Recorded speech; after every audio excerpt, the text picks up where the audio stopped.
चाण बोलियो बारो चाण बोलियो कैसा दिल करे मुझो त हजमा व्या फोरू के फुरे मुझो त हजमा व्या फोरू के फुरे बारो चाण बोलियो बारो चाण बोलियो कैसा दिल करे मुझो तो हजमा फोरू के फुरे मुझो तो हजमा फोरू के फुरे वैसे उठन के खुशी माँ खिले मता कल मयारो मुते देर डुले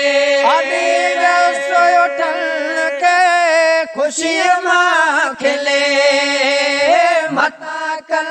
मयारो मुते देर डुले पतम गल गिराट्यो पतम गल गिराट्यो मो भाकुर भरे मुझो तो हजमारा फोरू के फुरे मुझो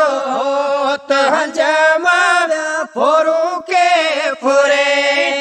घसम गोरल कुड़क काल के लिखो अंग अज़ल में भयो सो वहे घसमी गोरल कुड़क काल के लिखो अंग अज़ल में भयो सो वहे जतन जोड़ टोड़ो जतन जोड़ टोड़ो जॾूं जी भरे मुझो त हजमा फोरू के फुरे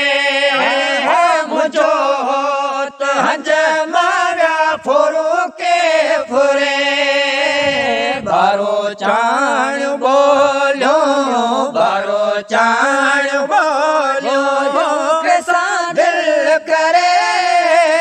मुझो त हजमा फोरू के फुरे मुझो त हजमा फोरू के फुरे अतियो विछोड़ो कखे न लगे एड़ो दुख दुखो मो ॾिठो न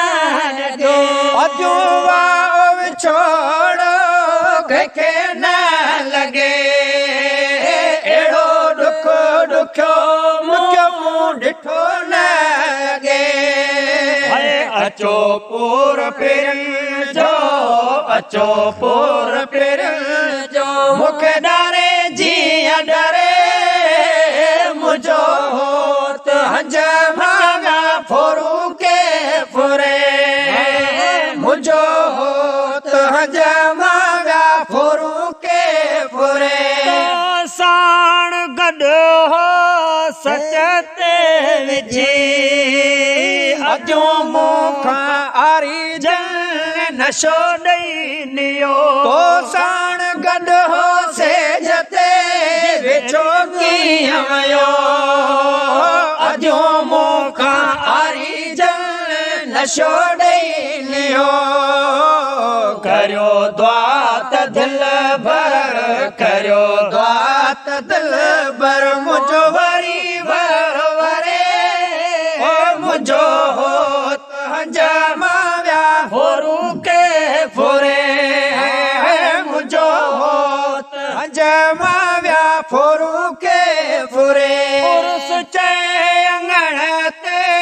फुगा पाड़े वारा इजे हो अचल प्या